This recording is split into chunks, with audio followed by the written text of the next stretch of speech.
오늘 우리에게 주시는 하나님의 말씀은 신약성경 마가복음 4장 13절에서 20절 말씀입니다. 제가 하나님의 말씀을 봉독해 드리겠습니다. 하나님의 말씀에 귀를 기울이십시오. 또 이르시되 너희가 이 비유를 알지 못할진대 어떻게 모든 비유를 알겠느냐. 뿌리는 자는 말씀을 뿌리는 것이라. 말씀이 길가에 뿌려졌다는 것은 이들을 가리킴이니 곧 말씀을 들었을 때 사탄이 즉시 와서 그들에게 뿌려진 말씀을 빼앗는 것이요. 또 이와 같이 돌밭에 뿌려졌다는 것은 이들을 가리킴이니 곧 말씀을 들을 때 즉시 기쁨으로 받으나 그 속에 뿌리가 없어 잠깐 견디다가 말씀으로 인하여 환난이나 박해가 일어나는 때에는 곧 넘어지는 자요. 또 어떤 이는 가시떨기에 뿌려진 자니 이들은 말씀을 듣기는 하되 세상의 염려와 재물의 유혹과 기타 욕심이 들어와 말씀을 막아 결실하지 못하게 되는 자요. 좋은 땅에 뿌려졌다는 것은 곧 말씀을 듣고 받아 30배나 60배나 100배의 결실을 하는 자니라. 아멘.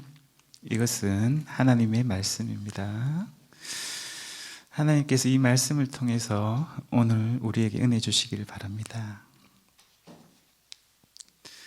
예수님께서 갈릴리에 나타나셔서 하나님의 복음을 전파하셨죠. 때가 찼고 하나님의 나라가 가까웠으니 회개하고 복음을 믿으라.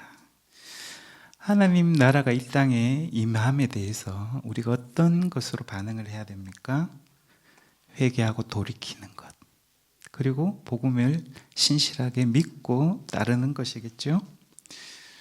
오늘 4장 말씀은 예수님께서 무리들에게 하나님 나라를 비유로서 가르치시는 장면인데 그 장소가 어디냐면 1절에 보니까 바닷가예요. 바닷가. 이 바닷가는 아까 예수님께서 복음 전파하실 때 처음으로 어부들, 제자들을 부르신 장소가 바다였죠. 그리고 예수님은 제자들과 함께 회당에서도 가르치셨고 또 집에서도 하나님의 말씀을 가르치셨거든요. 그런데 이 말씀에 대해서 사람들이 저항하기도 하고 반대하기도 하고 이래서 예수님께서는 이 바닷가를 가르침의 장소로 삼으셨던 것을 2장 13절에서 볼 수 있습니다. 그 예수님에 대한 반대와 충돌이 점점 커지면서 서기관들과 바리새인들과 논쟁도 하셨고 그 충돌로 인해서 예수님께서는 또 3장 7절에 보니까 예수님은 또 바닷가로 물러나셨다 이렇게 말씀을 하거든요. 그 반대에도 불구하고 예수님의 명성은 점점 커져서 많은 무리들이 예수님을 찾아왔습니다. 하나님 나라 복음에 대한 메시지에 서로 상반된 반응을 보이고 있는 거죠. 싫다, 거부하고 심지어는 예수를 죽이려고 하는 움직임도 있었지만 그 예수님 말씀을 더 듣기 위해서 예수님께 몰려드는 무리가 오늘 말씀을 보니까 큰 무리라고 되어 있는데 극도로 많은 무리다 이렇게 묘사하고 있습니다. 예수님께서는 그 무리들 가운데 자신이 원하는 사람 12명의 제자를 세우셨죠. 그리고 바로 오늘 이야기 앞장에 보니까 이 격돌이 예루살렘에서 온 서기관들과 또 심지어는 예수님의 혈육, 가족과도 예수님과의 싸움이 있었던 것으로 묘사되고 있거든요. 그 장면에서 예수님은 집 안에 있는 자들과 집 밖에 있는 자들을 구분하시면서 자기를 둘러싸고 있는 예수님 말씀을 듣고 있는 자들을 내 형제, 자매, 어머니로서 새로운 가족으로 세우고 계시죠. 그들은 누구냐? 바로 예수님께서 이렇게 말씀하셨습니다. 하나님의 말씀을 뭐하는 사람? 행하는 사람이 바로 예수님의 가족이다. 그 말씀 뒤에 바로 예수님께서는 물러나셔서 바닷가에서 오늘 비유를 말씀을 해주고 계시는 거죠. 맥락은 그렇게 볼 수 있습니다. 그런데 이제는 좀 바뀐 게 있습니다. 여전히 그 바닥까지만 예수님 전략을 바꿨어요. 복음을 가르치시는데 이제는 비유로 가르치고 있다는 게 달라진 점이겠죠. 예수님은 비유로 가르치시지만 그 청중이 아까 봤던 극도로 많은 무리들 모두에게 3절에서 9절까지 우리가 흔히 알고 있는 씨 뿌리는 비유라는 하나님 나라 비유를 들려주고 계시거든요. 예수님은 하나님 나라를 모든 사람에게 가르치시고 그 모든 사람을 하나님 나라 백성으로 자신의 제자로 초대하고 있다는 것을 우리는 기억할 필요가 있겠습니다. 예수님 비유는 들으라 라는 말씀으로 시작하고 있죠. 들으라. 그리고 9절도 보니까 귀 있는 자는 들으라 라는 말씀으로 또 감싸면서 이야기를 마치고 있습니다. 그 비유를 듣고 10절을 보니까 예수님과 함께 있던 사람들이 질문을 하죠. 예수님 왜 비유로 하십니까? 이 비유의 뜻은 무엇입니까? 아마 이런 질문들을 함축하고 있었을 것 같습니다. 예수님의 대답은요, 첫 번째는 왜 비유로 가르치는지 답하셨고, 또 이어서 그 비유의 뜻을, 의미를 풀어서 해석해 주고 계십니다. 오늘 13절 시작이 이렇죠. 너희가 이 비유를 알지 못할진대 어떻게 모든 비유를 알겠느냐. 이 제자들의 이해 없음, 무지를 나름대로 질책하시면서 또 그들에게 이해를 더해 주시기 위해서 그 말씀을 풀어주고 계시다는 것을 우리가 볼 수 있습니다. 예수님을 둘러쌌던 집안에 함께 있었던 그들이 예수님께 찾아왔고 또 그 의미를 물었습니다. 하나님 나라에 대한 이해는 이렇게 예수님과 함께 있는 것이 중요합니다. 그리고 내부인은 많은 것을 듣기 위해서 찾아오고 또 더 배우고 알기 위해서 예수님께 질문을 하죠. 또 예수님은 그들에게 그 뜻을 풀어주고 계십니다. 우리는 이 비유를 얼마나 잘 이해하고 있습니까? 예수님께서는 비유로 말씀하신 이유에 대해서 이런 말씀을 하셨죠. 너희에게는 하나님 나라의 비밀이 주어졌다. 하나님에 의해서 허락된 하나님 나라의 신비를 우리가 받았다는 것입니다. 그런데 그들, 외부인들에게는 비유, 즉 수수께끼로 주어진다라고 이야기합니다. 그러시면서 그 의미를 그 내부자들에게 풀어주고 계시다, 이렇게 볼 수 있습니다. 그런 점에서 이 씨 뿌리는 비유를 풀어주는 비유는 제목이 조금 달라집니다. 4가지 땅의 비유, 이렇게 볼 수도 있겠죠. 그 초점이 바로 외부자가 누구냐라는 건 부수적인 겁니다. 거기에 있지 않고 외부인이 아닌 내부인들에게 이 비유는 어떤 의미를 가지고 있는가, 이런 뜻이겠죠. 그래서 오늘 제가 함께 읽었던 이 말씀은 아이러니하게도 내부인들이 어떻게 외부인이 될 수 있는가? 예수님의 제자로 시작했고 하나님 나라 복음을 위해서 충성한다고 하던 예수님의 제자들이 어떻게 해서 길가나 돌밭과 또 가시떨기에 떨어진 씨처럼 외부인으로 전락하게 되는가라는 아이러니에 대한 가르침이라고 볼 수가 있습니다. 예수님은 씨를 뿌리는 농부처럼 하나님의 말씀을 뿌리고 있죠. 2장 2절에 보니까 예수님께서 바로 그 말씀을 전하고 계시거든요. 또 예수님은 제자들과 함께 회당에 들어가셨을 때 처음 하신 사역이 바로 말씀을 가르치는 것이었습니다. 길가밭의 장면이 마가복음에 여러 장면이 나오는데 가장 첫 장면을 저는 이렇게 꼽고 싶습니다. 예수님이 세례를 받으러 가셨어요. 세례를 받고 물에서 올라오실 때 예수님께서 한 장면을 봅니다. 어떻게 하늘이 갈라지고 찢어지고 하나님의 성령이 자신에게 임하시는 것을 보죠.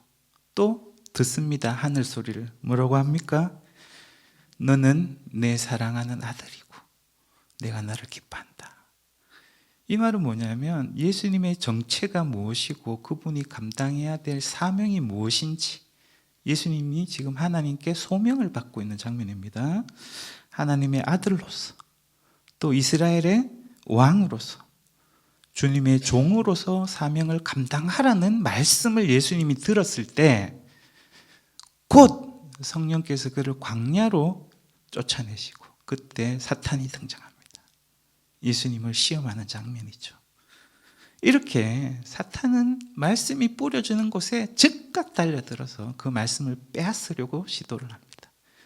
예수님께서 회당에 가서 처음으로 말씀을 가르쳤던 그 장면도 누가 등장합니까?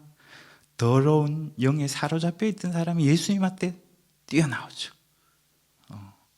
말씀이 뿌려지는 곳에는 사탄이 달려들어서 그 말씀을 어떻게 하면 빼앗을까 노리고 있다는 것을 예수님의 비유에서 보여주는 거죠. 이 비유는 지금까지 예수님께서 계속 끊임없이 걸어오시고 달려오신 길을 멈추어서 예수님이 가만히 배에 앉아서 설명해 주는 거예요. 지난 이야기들을 설명 해설해 주고 또 앞으로 일어날 전개될 일들을 이 비유를 통해서 이해할 수 있도록 예수님께서 설명을 해주고 계시는 장면이죠. 놀랍게도 이 길가밭은 예수님께 저항했던, 예수님을 심지어 죽이려고 했던 바리새인이나 헤롯 당들 또는 예루살렘에 내려온 서기관만 그런 상태에 있는 것이 아니라 예수님이 길에서 너희는 나를 누구라고 하느냐라고 물으셨을 때 베드로가 주님, 당신은 그리스도입니다라고 고백했어요. 그런 상태에 있던 베드로에게 예수님께서는 침묵 명령을 하시면서 예수님 자신이 인자로서 가야 될 길을 알려주시는데 무슨 말씀을 하셨죠? 예수님이 순환당하고 죽으시고 3일 만에 다시 부활할 것을 미리 예언해 주시고 예고해 주셨죠. 그 말을 들었을 때 그 말씀이 이제는 예수님의 순환에 대한 가르침이 공개적으로 처음 드러났을 때 사탄은 또 즉시 그 말씀을 빼앗으려고 왔습니다. 어떤 장면이죠? 베드로가 안 됩니다 하고 예수님께 항변하고 꾸짖고 말리려 하죠. 그때 예수님께서 베드로를 지목하셔서 사탄아 내 뒤로 물러나라 라고 하셨습니다. 이 길가밭이라고 하는 것은 단순하게 예수님을 죽이려 했던 적대자들만이 그런 상황에 놓이는 것이 아니고 바로 예수님의 내부자, 그 내부자 중에 내부자고 첫째로 부름받았던 베드로도 바로 이 사탄과 같은 역할을 할 수 있다고 우리에게 이 비유는 알려주고 계십니다. 베드로는 하나님의 일이 아니고 사람의 일을 생각하고 있다라고 예수님의 비판을 들어서 했습니다. 두 번째, 돌밭은 또 어떤가요?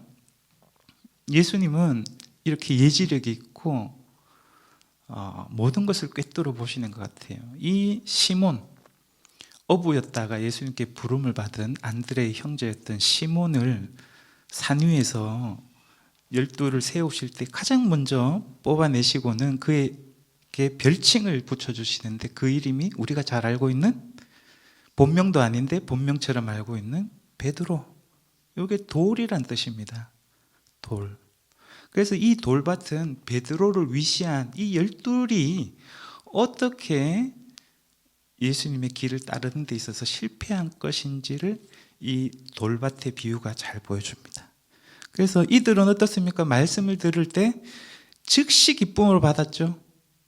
베드로가 예수님을 처음 만났을 때 생각해 봅시다. 나를 따라와라 이렇게 하실 때 어떻게 했습니까? 즉시 기쁨으로 그 말씀을 받고 그물을 버리고 예수님을 따라 나섰던 것을 우리는 기억합니다. 그런데 잠시 견딜 수 있다고 합니다. 흙이 얇기 때문에 뿌리가 내려지지 않아서 어떻게 합니까? 해가 돋을 때 말라버리죠. 그런 것처럼 잠시 견딜 뿐 환난과 박해가 임할 때 어떻게 됩니까?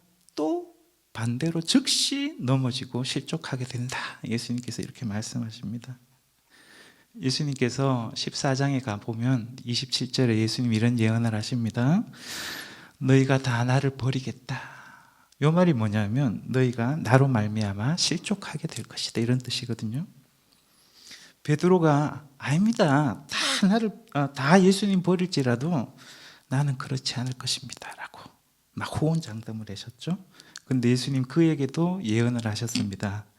오늘 밤에 닭이 2번 울기 전에 네가 나를 3번 부인하게 될 것이다. 그 예수님 말씀하신 대로 그는 똑같이 예수님 말씀대로 되어버렸죠. 결국 예수님이 체포되실 때 14장 50절을 보니까 마가는 이렇게 이야기합니다. 제자들이 모두 예수를 버리고 실족하고 도망갔더라. 박해와 환난이 임할 때 그들은 즉시 실족하게 되었습니다. 베드로도 마찬가지입니다. 조금 더 멀찍이 떨어져서 대제사장의 관저에 예수님 신문받을 때 뜰에서 예수님을 결국은 3번 부인하게 되는 그 결과를 우리는 살펴봤습니다.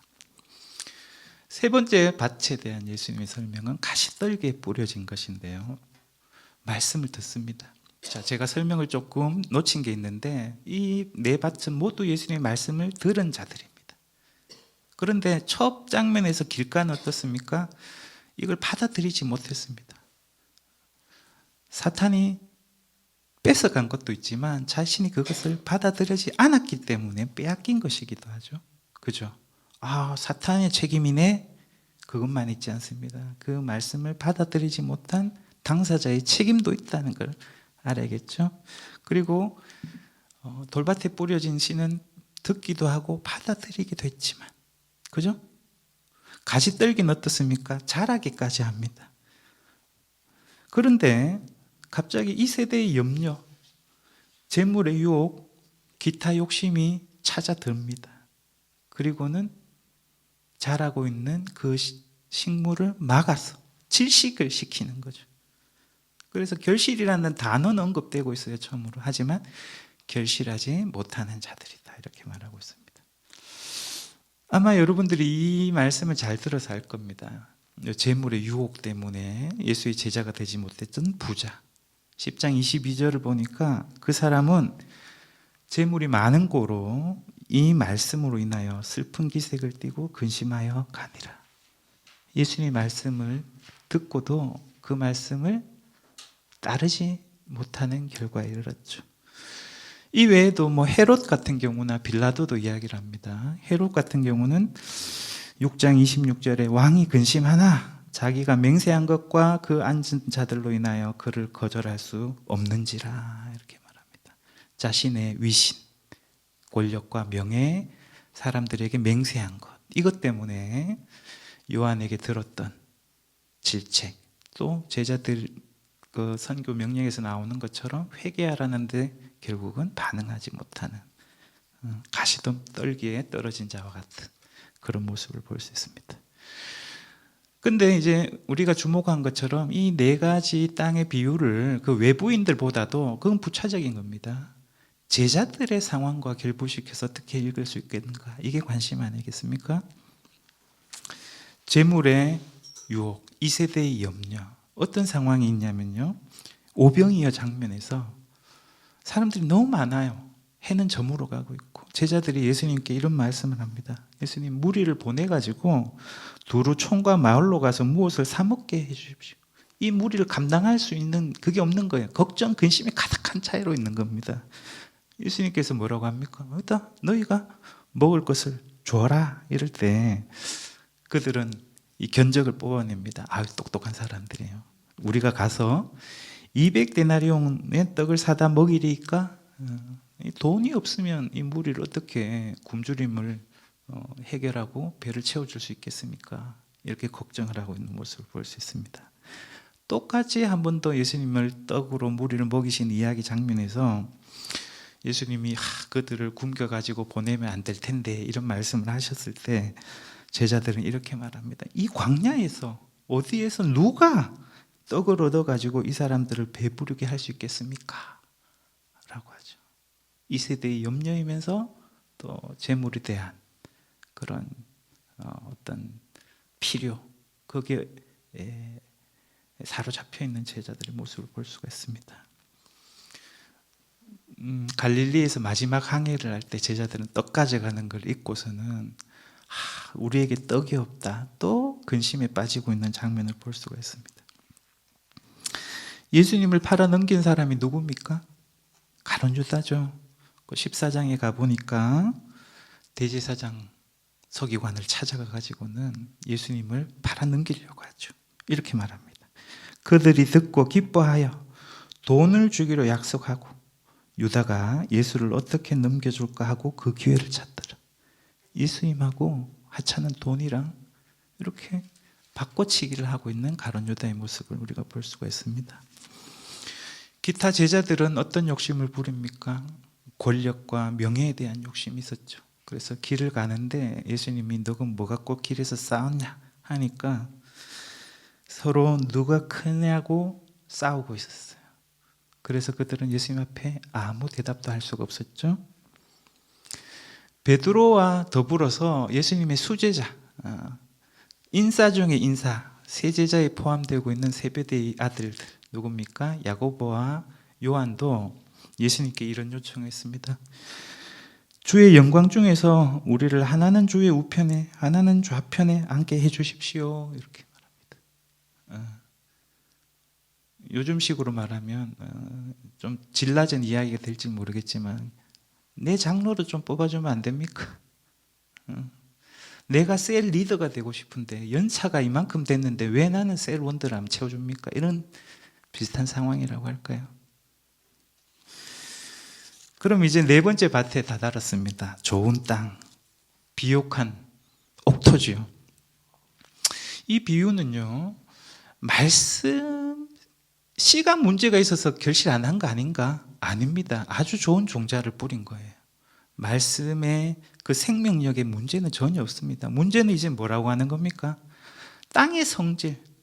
그 땅이 옥토가 되어야지만 그 씨가 발화를 하고 싹을 트고 자라서 결실하게 된다는 이 씨와 땅의 조화에 대해서 이야기를 하는 겁니다.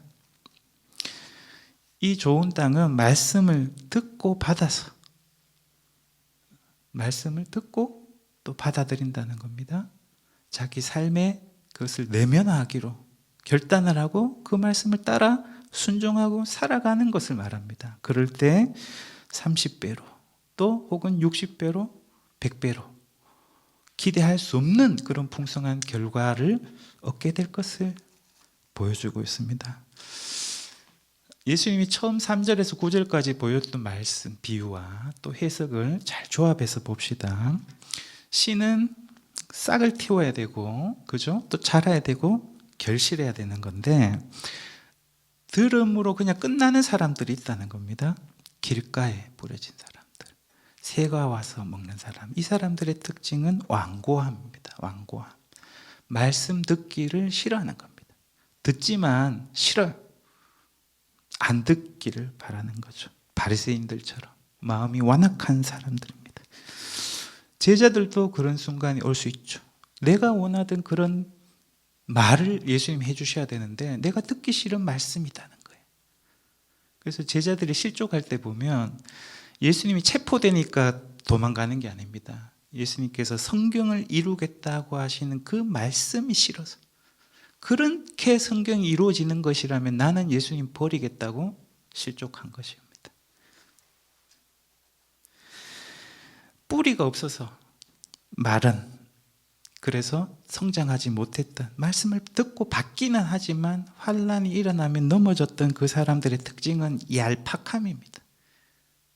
말씀을 받아낼 수 있는 흙이 얇아요. 그래서 우리의 신앙은요, 완악한 형태의 신앙일 수도 있고 또 얄팍한 신앙일 수도 있습니다. 또 자라긴 하는데 가시떨기에 기운이 막혀서 질식하는 신앙이 있습니다. 말씀을 듣고 기쁨으로 받아서 열심히 제자로서 살아가려고 하지만 세상 걱정이 막 끌어오르고 돈 걱정, 염려, 욕심이 우리를 좌지우지하게 되면 우리의 신앙은 질식되어 버리는 거죠. 그리고 결실하는 신앙이 있습니다. 우리가 진정한 옥토가 될 때 그 말씀이 우리 가운데서 자라고 결실하게 되는 것입니다. 그런데 마가복음 이야기에서 이 결실하는 좋은 땅의 제자들의 모습은 찾아볼 수가 없습니다. 단역으로 등장하고 있는 많은 사람들, 군대 귀신 들렸던 거라사 광인, 그가 예수님의 제자가 되고 싶었지만 너는 집에 가가지고 하나님께서 큰일 하셨고 너를 불쌍히 여기신 것을 알리라 할 때 그 말씀에 순종하고 있는 모습을 보이죠. 또 바디메오, 맹인이었지만 야고보 요한이 요구하는 것과는 다르게 권력을 요구하는 것이 아니고 명예를 요구하는 것이 아니고 보기를 원함으로 그는 눈을 뜨고 예수님을 보고 예수님을 따르는 제자가 되죠. 이 외에도 가난했던 과부, 향유를 부었던 한 여인, 이렇게 단역으로 출연하고 있는 많은 사람들이 예수님의 제자됨이 이러하다라는 것을 보여주지만 정작 예수님이 세우셨던 12 가운데서는 좋은 땅의 모습을 마가복음에서는 찾을 수 없습니다. 그래서 이 네 번째 땅의 상태는 미래의 제자들에 관한 이야기다, 이렇게 볼 수가 있겠습니다. 16장 5절을 보면 힌트가 있어요. 빈 무덤에 여인들이 돌이 굴러져 있는 걸 보고 들어가서 보니까 무엇을 봅니까? 흰 옷을 입은 한 청년이 우편에 앉아 있는 것을 보죠. 그 한 청년의 모습이 모두가 예수님께 실족하고 도망갔던 그 한 청년, 세마포 옷을 벗어던지고 알몸으로 수치스럽게 제자로서의 자신의 삶을 포기했던 그 상징적인 인물이 영광스러운 흰옷을 입고 제자직을 완성하고 있는 그런 모습, 거기에 약간의 희망을 볼 수가 있지, 마가복음 안에서 12 제자들의 모습은 이 좋은 땅의 모습을 한 번도 보여주지 못하고 있다, 이렇게 볼 수가 있습니다. 사례가 없어요. 어쩌면 저는 이렇게 봅니다. 이 순서적으로 볼 때 이상하다. 돌밭 상황이 목숨을 버려야 될 만큼 하면 또 3번 가시떨기보다 더 뒤에 있으면 좋겠는데, 이런 생각을 한번 해보거든요. 그래서 어쩌면 이 네 가지 밭이, 어쩌면 제가 혼자 생각입니다, 제자나 특히 마가 공동체의 역사적인 자리, 그 과거와 현재까지 이렇게 차례대로 이야기하고 있는 것은 아닌가 생각해 봅니다. 이 좋은 땅 이야기, 이 지점에서 우리는 이렇게 생각해 볼 수가 있습니다. 12 제자에 관한 이야기를 살펴보니까 그들은 이 결실하는 장면을 보여준 적이 없어요. 물론 예수님에 의해서 5병이요 또 7병이요 이렇게 할 때 결실을 맺는 그 일에 순종함으로 참여하는 경험은 있습니다. 이제는 우리가 한번 질문을 바꿔봅시다. 마가복음을 우리가 다 읽었지 않습니까? 1년 반 동안. 이제 다시 재독서하는 관점에서, 아까는 이렇게 읽었어요. 어떻게 내부인이 외부인으로 전락할 수 있다는 말인가? 이런 질문을 가졌다면 우리는 이제 새로운 물음을 던져봅시다. 어떻게 이렇게 베드로와 12 제자 실패하고 외부인으로 전락하게 된 그들이 다시 내부인이 되고 결실하고 있는가, 결실할 수 있는가에 대한 물음으로 말이죠. 4장 10절에 그래서 이 비유를 듣고 질문한 주체가 12이 주체가 아니고 함께한 사람들이라고 합니다. 함께한 사람들이 12과 더불어 비유에 대해서 물었다는 말은, 이 질문을 하고 있는 것은 바로 마가 교회를 말합니다. 12이 그렇게 실패했다고 하는데 그들은 반면교사고, 우리는 이제 먼저 결실하신 예수님을 본받아서 결실하게 될 마가 신앙 공동체에 우리가 함께 그 자리를 한번 찾아봅시다.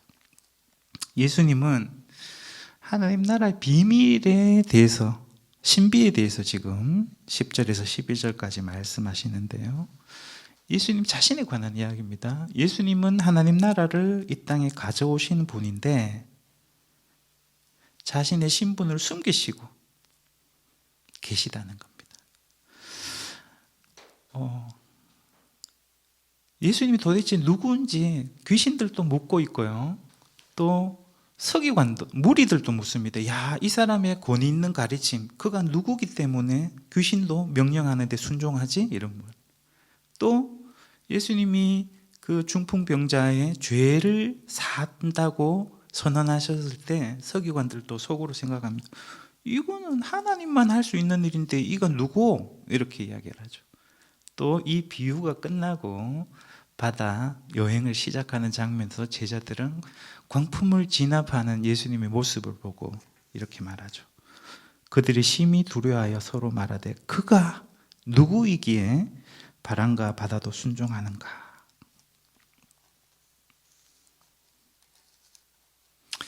4장 12절 말씀이 굉장히 어렵거든요. 이는 그들로 보기는 보아도 알지 못하며 듣기는 들어도 깨닫지 못하게 하여 돌이켜 죄사함을 얻지 못하게 하려 함이라 하시고 이렇게 돼 있는데, 예수님이 자신의 정체를 숨기시고 사람들이 알아보지 못하게 함으로써 이 말씀을 거부하고 완악함으로 심지어 예수를 죽음에 이르게 하기 때문에 예수님의 죽음으로 예수님이 누구인지 그 정체가 공개적으로 드러나게 된다는 것입니다. 예수님이 누구이시고 또 어떤 사역을 해야 되는지 그들이 눈이 멀고 또 귀가 닫힘으로써 깨닫지 못함으로써 예수님을 살해하게 되고, 예수님이 바로 그 죽음으로써 자신의 정체성을 드러내시고 하나님 나라가 결국 이 땅에 이룩하게 된다라고 하는 그런 역선적인 진리를 예수님께서는 여기 함축적으로 말씀해 주고 계시는 것입니다. 십자가에서 숨지셨을 때, 그때 그 처형을 주도하던 백부장이 그러죠. 이 사람은 진실로 하나님의 아들이었다, 이렇게 하죠. 바로 그 장면에서 우리는 예수님이 누군지를 가장 올바르게 이해할 수 있는 것입니다. 오늘 읽은 말씀 바로 뒤에 나오는 2절 21, 22절에서는 감추운 것, 은폐한 것은 바로 온전한 계시를 위함이다 이랍니다. 예수님께서 비유로 가르치신 이유는 예수님이 죽어야 되기 때문에 그런 거예요. 외부자들의 그런 박해에 의해서 예수님은 살해될 것을, 또 제자들이 무지하고 외부인으로 전락함으로써 예수님의 죽음이 완료되는 것입니다. 그러나 이제는 방향이 바뀝니다. 이제는 그것이 온전히 드러나는 순간입니다. 적제자들이 예수님을 죽인 것처럼 제자들은 예수님을 버리고 실족했죠. 그런데 이제는 드러나게 된다는 말은 저는 이렇게 읽습니다. 제자들의 실패는 다시 돌이킴을 위함이다, 이렇게 말이죠. 4장 1절로 한번 우리가 돌아가서 한번 말씀을 봅시다. 4장 1절은 예수님께서 또 많은 무리들이 한 장면에 드러나고 있고 어떤 그림을 그려주고 있는데요. 예수께서 다시 바닷가에서 가르치시니 큰 무리가 모여들거늘 예수께서 바다에 떠있는 배에 올라앉으시고 온 무리는 바닷가 육지에 있더라. 이 하반절 말씀을 주목하고 싶습니다. 예수님은 배에 올라서 물 위에 앉아있는 장면을 보여주고 있는데요. 예수님이 이 장면을 통해서 뭐를 보여주려고 하느냐? 저는 하나님 나라의 신비가 무엇인지 예수님께서 장면을 연출하심으로써 우리에게 보여준다, 이렇게 봅니다. 예수님께서 앉으시는 장면은요, 예수님이 12장 36절에서 시편 말씀을 인용하시면서 하나님이 내 우편에 앉았으라 라고 하는 말씀 우리가 기억할 겁니다. 그리고 예수님은 실제로 공회에서 신문을 받을 때 14장 62절 전능자의 우편에 앉으실 것을 예수님이 말씀하셨거든요. 이 비유와 더불어서 이 비유, 예수님의 사역이 어떠한지를 보여주는 것이면서 동시에 예수님의 신분을 가장 잘 드러내주는 비유가 악한 포도 농부 비유거든요. 그때 예수님께서 들려주신 이야기에서 종들 소출 얻으려고 주인이 보냈는데 죽죠. 마지막으로 사랑하는 아들을 보냈는데 그도 포도원 상속자니까 죽이자 하면서 농부들이 예수님을 죽일 것을 보여주는 장면인데, 예수님께서 그때 성경을 인용하면서 비유를 풀어주실 때 보면 건축자들의 버린 돌이 모퉁이의 머릿돌이 될 것이다. 이건 예수님의 죽음과 부활로 인해서 높아질 것을 보여주는 구절입니다. 이제 4장 1절은 우리가 마가복음을 다시 읽는 입장에서 보면 죽음 이후에 부활하시고 하나님의 우편에 앉으신 주님이 되신 하나님 나라의 통치자가 되신 분을 계시하는 장면이다, 이렇게 볼 수가 있습니다. 여러분, 창세기 1장 2절을 기억하십니까? 땅이 혼돈하고 공허하고 흑암이 깊음 위에 있고, 그죠? 근데 하나님의 영은 수면, 물 위에 운행하고 계시더라 그래요. 시편 29편도 보면 하나님의 소리가 물 위에 있다, 이렇게 이야기합니다. 예수님 지금 물 위에 계시는 건 어떤 장면이냐면요, 그 혼돈과 악과 죽음의 세상을 말씀으로 새롭게 창조하시는 것처럼 이 해변에 몰려든 수많은 무리들을 하나님의 백성으로 새롭게 창조하시고자 하는 예수님의 모습을 우리가 발견할 수 있는 것입니다. 그게 현재적인 장면이라면 이 장면은 예수님의 미래적인 장면도 연출하고 있다고 보여주는데요. 바로 인자가 오심으로써 자기 백성들, 선택된 자들 하늘과 땅 끝에서까지 모으시는 그 최후 장면도 여기서 우리는 읽을 수 있다고 볼 수 있겠습니다. 그래서 오늘 4장 이야기에서 우리는 이 땅 지상에서 사역하셨던 예수님의 과거의 모습뿐만 아니라 이 복음서의 청자들, 독자들이었던 그들의 현재의 자리, 또 마찬가지 하나님 나라의 완성을 기다리고 있는 오늘 우리의 자리에서 또 대림절, 셋째주를 지나는 우리의 관점에서 4장 1절의 예수님의 모습, 현존하시고 높아지시고 우리를 통치하시고 우리에게 말씀을 들려주고 계시는 그 자리에 우리가 설 수 있는 것입니다. 바로 그 예수님이 말씀을 뿌리고 계십니다. 그 말씀의 능력이 어떻게 결실할 것인지 우리는 집중해서 들어야 될 것입니다. 예수님은요, 자신의 말을 한 게 아니고 하나님의 복음을 선포하셨다고 말씀하고 있죠.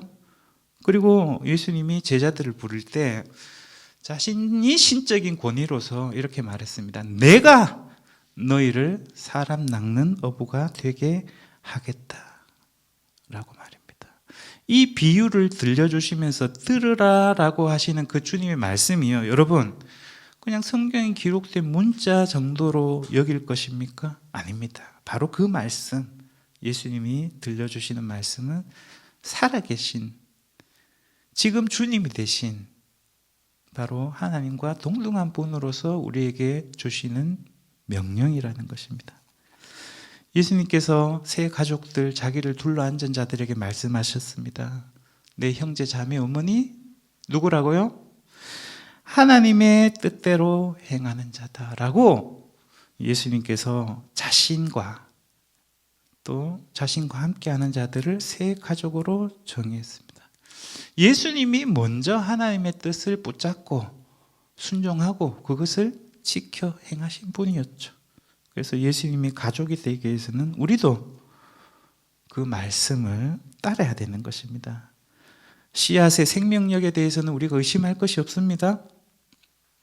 단지 우리가 비옥한 토지가 되지 못했기 때문입니다. 결실이 이루어지는 조건에 있어서 말씀의 어떤 흠결을 찾으려고 하지 마십시오. 그 말씀이 이상한데 그래 사라지나? 라고 그 말씀을 의심하고 있는, 내 환경과 조건에서 그 말씀을 받아내지 못하는 바로 우리 자신의 문제인 것입니다. 오늘 20절에 좋은 땅에 관한 이야기는 하나님 나라에 대한 비유뿐 아니라 상징도 우리에게 알려주고 계십니다. 이제 설교가 좀 길어졌는데요, 마무리의 단계로 한번 가봅시다. 예수님께서 들으라 라고 하시는 말씀을 이 비유 가운데 3번이나 말씀하고 계시는데, 예루살렘에 가셨어도 예수님께서 이 똑같은 들으라는 말씀을 하신 적이 있거든요. 그 구절을 한번 찾고 다시 이 본문으로 와봅시다. 12장 29절 30절입니다.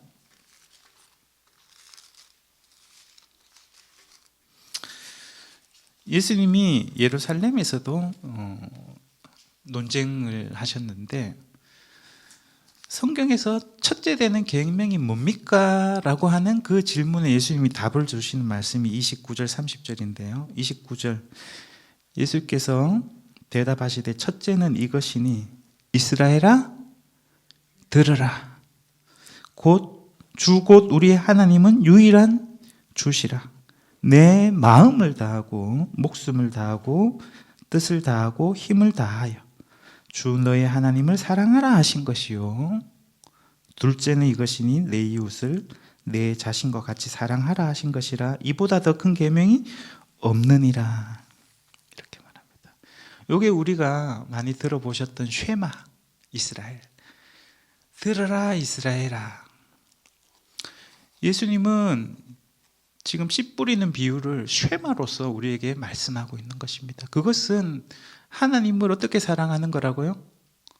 마음과 목숨과 뜻과 힘을 다해서 사랑하는 말씀이 곧 씨 뿌리는 그 말씀에 우리가 어떻게 반응해야 되는지, 어떻게 그래야 결실할 수 있는지를 들려주는 말씀이라고 볼 수 있는 거죠. 여러분, 길가밭의 상태는 어떤 상태냐면요, 완악하다 그랬죠. 마음이 돌처럼 딱딱해가지고 말씀을 듣기 싫은 거예요. 거부하는 거예요. 바리새인들이 그랬죠. 예수님께서 그들의 마음의 완악함을 보시고 탄식하시고 노하셨습니다.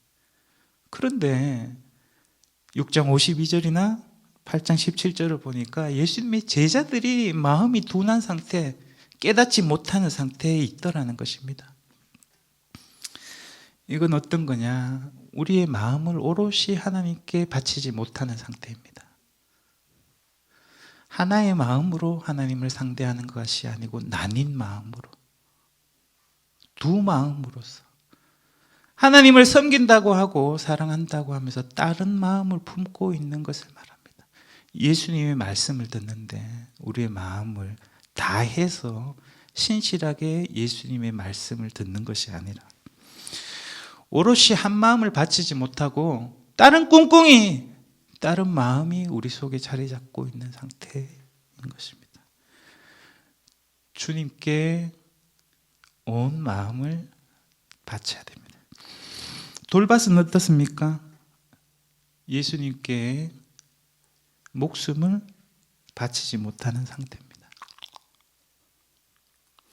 8장 34절과 35절에 사탄 노릇하던 베드로에게 예수님께서 다시 나를 따르라고 새로운 소명의 말씀을 주십니다. 무리와 제자들을 불러 이르시되 누구든지 나를 따라오려거든 자기를 부인하고 자기 십자가를 지고 나를 따를 것이니라. 누구든지 자기 목숨을 구원하고자 하면 잃을 것이요 누구든지 나와 목숨을 위하여 자기 목숨을 잃으면 구원하리라. 제자들 베드로를 포함해서 자기 목숨을 구원하기 위해서 예수님을 버렸죠. 그래서 결국 그들은 나 살자로 예수님을 죽이고 결실하지 못하는 자로 끝나고 말았습니다. 가시떨기에 떨어진 자들은요, 힘을 다해서 주님을 섬기지 못하는 자입니다. 힘을 다한다는 것은 자신의 소유물을 모두 다 하나님께 봉헌한다는 의미입니다. 우리가 10장 29절과 30절을 유심히 잘 보셔야 되는데요, 부자는 재물을 버리지 못하고 예수님의 제자가 되는데 실패하죠. 그때 베드로가 아이고 보소서 우리는 모든 것을 버리고 따랐습니다 라고 의시됐죠. 예수님께서 이렇게 말씀하셨습니다. 내가 진실로 너에게 이르노니 나와 복음을 위하여 집이나 형제나 자매나 어머니나 아버지나 자식이나 전토를 벌인 자는 현세에 있어 집과 형제와 자매와 어머니와 자식과 전토를 100배나 받되 어떻게 한다는 겁니까? 결실한다라는 겁니다. 버린 자는 새로운 공동체 안에서 모든 것을 되찾고 100배의 결실을 한다는 겁니다. 박해를 겸하여 받고 내세에 영생을 받지 못할 자가 없느니라. 제가 두 구절을 읽었습니다. 8장 35절과 10장 30절에서 이렇게 나옵니다. 우리가 목숨을, 뜻을, 힘을 다해서 주님을 사랑하는 것을 예수님은 이렇게 표현했습니다. 나와 복음을 위해서 목숨을 버리는 것, 그리고 모든 것을 버리는 것, 이렇게 되어 있었습니다. 이게 결실의 비결이라고 예수님께서 말씀해 주시는 겁니다. 여러분 잘 기억해야 됩니다. 하나님 나라가 이 땅에 임했다는 예수님의 복음의 선포에 우리가 회개와 복음에 대한 충성, 헌신, 믿음이 우리가 조화롭게 맞을 때 결실이 이루어진다는 겁니다. 여러분 예수님 고향에 갔을 때 어땠습니까? 그들이 믿지 않음 때문에 예수님께서는 아무것도 행하실 수 없었다라고 합니다. 하나님께서 이 땅에 우리 선한이웃교회 신앙 공초를 통해서 하나님 나라를 만들어 가시고 이룩하시려고 하는데 우리에게 믿음이 없다면, 주님을 사랑하는 마음으로 온 마음과 목숨을 바쳐서 그리고 모든 소유를 주님께 바치는 그런 마음가짐으로 옥토와 같이 반응하지 못한다면 하나님께서는 아무 일도 하실 수 없다라는 것입니다.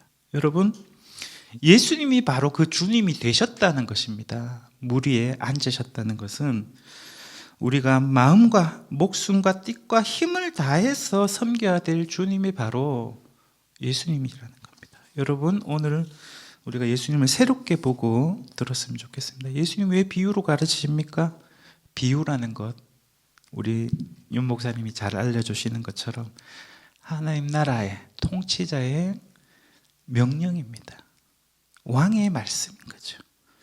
예수님이 지금 하나님 나라의 왕으로서 하나님의 말씀을 들려주고 계십니다. 그 앞에 선 많은 무리들 가운데 제자로 초대받은 우리는 하나님의 새로운 백성으로 부름받고 있습니다. 그 주님의 말씀에 복종하고 헌신하십시오. 쉐말마의 말씀에 충성을 다하는 여러분이 되었으면 좋겠습니다. 여러분 예수님의 말씀이 어떤 것인지 조금 환기를 시켜 드리고자 합니다. 마가복음에 보면요, 구약에 기록된 말씀대로 하나님의 말씀대로 다 이야기가 진행되는 것도 있지만 예수님이 하시는 말씀대로 모든 일이 성취되는 것을 우리가 볼 수 있습니다. 예수님의 말씀의 권위, 귀신도 복종하고 쫓겨나기도 하고요, 치유도 일어나기도 하죠. 예수님이 예루살렘에 가실 때 제자들 보고 두 사람을 보내면서 입성을 준비할 때 그 낙이 있다, 풀었나 할 때도 보세요. 예수님이 말씀하신 대로 됐습니까? 안 됐습니까? 그대로 예수님의 말씀대로 모든 것이 성취됐죠.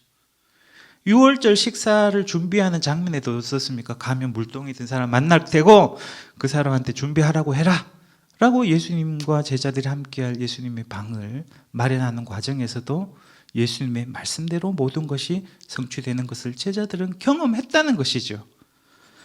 순환사로 가면 어떻습니까? 예수님이 말씀하신 대로 제자들은 모두 실족하고 베드로는 예수님을 부인했죠. 그 순간 베드로는 어땠습니까? 예수님의 그 말씀을 기억하고 통곡하고 돌이키게 될 것을 우리에게 보여주고 있지 않습니까? 예수님은요, 여러 치유를 했지만 그 중에서도 인식기관을 고치는 이야기가 많습니다. 맹인의 눈을 떠주게 했었죠. 또 귀머거리, 또 벙어리, 귀를 열고 입을 열어. 이 이야기는요, 영적으로 맹인이 되고 또 귀머거리, 벙어리로 전락한 베드로와 제자들을 예수님께서 새롭게 고치시고 회복하시는 걸 보여줍니다. 우리의 이 어두운 눈과 귀를 주님께서 자신의 말씀으로 열어주실 수 있다라고 하시는 겁니다. 마가복음 끝장면은요, 예수님의 말씀을 전언하는 한 청년의 말로 끝나고 있는데 그 마지막 말이 이렇습니다. 예수님께서 말씀하신 대로 너희보다 먼저 갈릴리로 가신다, 이렇게 이야기합니다. 예수님이 말씀하신 대로 이야기가 미완결된 것 같지만 다시 처음으로 돌아가서 예수님의 역사가 지속될 것을 우리에게 보여줍니다. 그 말씀이 성취될까요? 안 될까요? 반드시 성취될 것을 우리에게 기대하게 하는 것입니다. 예수님께서는 제자들을 만나셨을 것이고 실패했던 제자들과 베드로에게 다시 나를 따르라는 말씀을 하셨을 것입니다. 예수님이 처음 들려주셨던 말씀처럼 예수님이 이렇게 약속하셨어요. 이 실패한 제자들, 처음부터 예수님께서는 내가 너희로 사람 낚는 어부가 되게 하겠다라고 하는 예수님의 의지와 예수님의 약속이 그들을 새롭게 회복해서 그들이 좋은 땅으로서 결실하게 되었음을 우리는 확신할 수가 있는 것입니다. 예수님은 높아주신 분, 물 위에 앉으신 분이기도 하면서 동시에 우리보다 앞서 먼저 가시는 분입니다. 하나님 나라 비유는요, 앞을 향해 있습니다. 뒤를 향해 있지 않습니다. 이 비유에서 보여주는 것은 두 나라, 두 세대의 충돌을 보여주는 겁니다. 왜 우리가 결실하지 못하느냐? 아직도 옛 시대의 지난 날들을 그리워하고 거기서 생존하고 자꾸 뒤를 돌아보는 것입니다. 예수님께서 이 땅에 새롭게 몰고 오신 오는 나라, 하나님 나라, 앞을 내다보지 못하고 있기 때문입니다. 하나님의 일을 생각하지 못하고 사람의 일을 생각합니다. 오고 있는 하나님 나라, 예수님에 의해서 시작되었고 또 예수님의 길 완주하실 뿐 아니라 제자들의 길을 앞서가시면서 제자들의 길도 완료시키고자 하시는 그 예수님의 말씀, 들으라는 말씀. 여러분, 제자들 이야기에서 이 100배의 결실에 참여한 이야기가 두 번 있었다 그랬죠. 오병이어 그리고 또 4,000명을 먹인 이야기. 예수님께서 떡을 떼어 제자들에게 나누어 주시고 제자들이 그것을 받아서 무리에게 나누어 줄 때 굶주렸던 무리가 모두가 배불리고 그 비어있는 바구니와 광주리를 가득 채웠던 종말론적인 축복, 메시아의 잔치를 제자들에게 미리 보여준 것처럼 우리가 읽었던 10장 29, 30절에서도 새롭게 맞이한 가족 공동체 안에서 100배의 결실을 할 것을 예수님께서 우리에게 약속해 주셨습니다. 예수님을 위해서, 복음을 위해서 목숨도 잃을 수 있는 사람, 떡을 떼신 주님을 따라서 자신의 생명을 다할 수 있는 사람, 나 혼자, 이 결실하는 그 땅은요, 혼자 엘리트적인 신앙이 되는 것 말하지 않습니다. 함께 더불어 신앙 공동체가 이루어야 될 결실을 말하는 것입니다. 주님과 함께 함으로써 그리고 새롭게 형제 자매로 맞이한 우리 신앙 공동체 안에서 하나님 나라를 이루어가는 것이 바로 결실하는 것이라고 볼 수 있습니다. 설교가 기네요. 진짜 마지막 장입니다. 한 장 남았습니다. 여러분, 오늘 씨 뿌린 비유 이야기의 결실과 이어서 뒤에 나오는 비유들을 보면 결실은 곧 추수 때를 이야기합니다. 예수님은 이 풍성한 종말의 결실과 추수를 내다보면서 씨가 소실되는 것 걱정하지 않고 그것이 결실되기를 바라면서 희망을 품고 하나님 나라 복음을 뿌렸습니다. 예수님은 제자들이 오해하고 실패하는데도 예수님은 낙심하지 않고 그들을 다시 부르시고 또 우리를 기다리시고 우리에게 들으라 라고 자신의 말씀을 들려주고 계십니다. 여러분, 대림절 셋째 주일 우리는 주님의 오심을 어떻게 고대하고 있고 기다리고 있습니까? 주님이 낯들고 오십니다. 추수하러 올 때 낯들고 오십니다. 결실하지 않고서는 주님을 맞이할 수 없습니다. 우리가 캐롤송 부른다고 크리스마스 무드를 만들어내고 이렇게 무대를 아름답게 꾸민 것으로 주님을 맞이할 수 없습니다. 오고 있는 하나님 나라, 예수님께서 이 땅 옛시대를 허물고 새로 지으시려고 하는 새 시대에 걸맞는 그에 합당한 백성이 아니고서는 열매 맺는 자가 아니고서는 주님을 만날 수가 없습니다. 여러분, 주님 말씀을 들으시되 온 몸이 귀가 되어서 들으시기 바랍니다. 우리의 온 몸이 눈이 되어서 부활하고 승계하신 이 주님을 새롭게 볼 수 있었으면 좋겠습니다.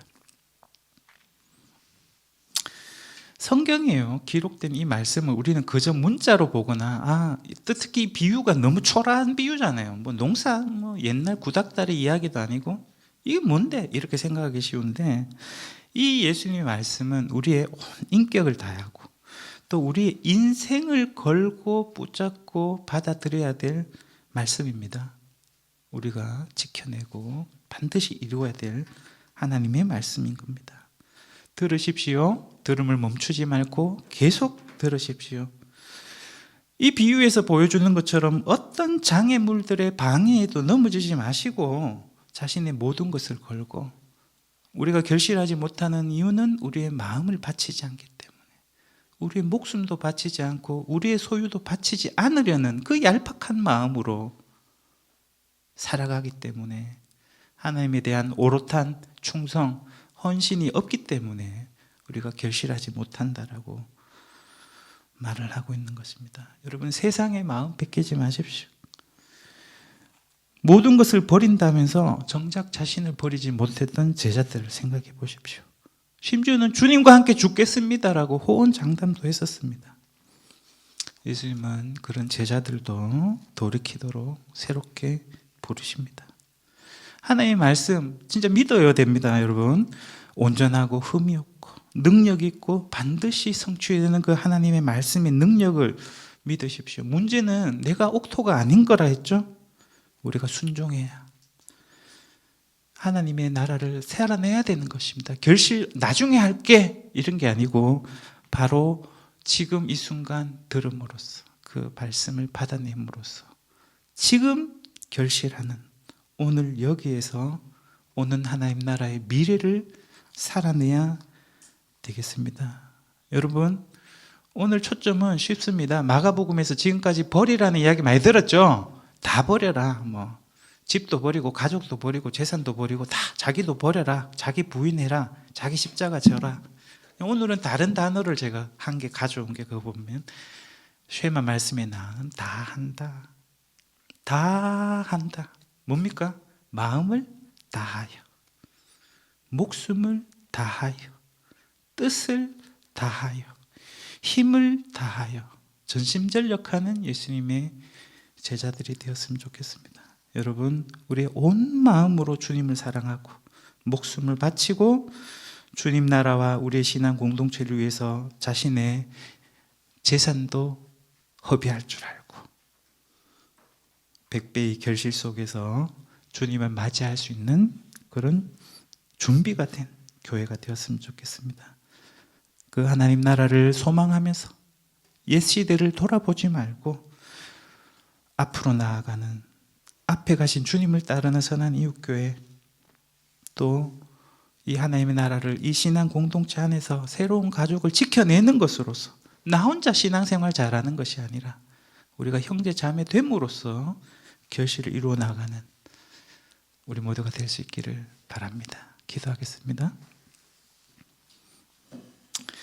주님, 죽음을 이기시고 물 위에 앉으셔 새로운 하나님 나라 통치를 선포하시고 이루어 가시는 주님, 우리의 앞서 가시며 길을 인도하시고 또 모든 사람을 예수님의 제자의 길로 부르심에 감사드립니다. 나를 따르라는 주님의 새로운 부르심 앞에 우리가 서 있습니다. 믿음으로 모든 것을 다해 주님께 뛰어나가기를 바랍니다. 우리 선한 이웃교회가 주님과 함께 또 형제 자매와 더불어 이웃과 세상과 함께 하나님 나라 복음을 이어나갈 수 있기를 바랍니다.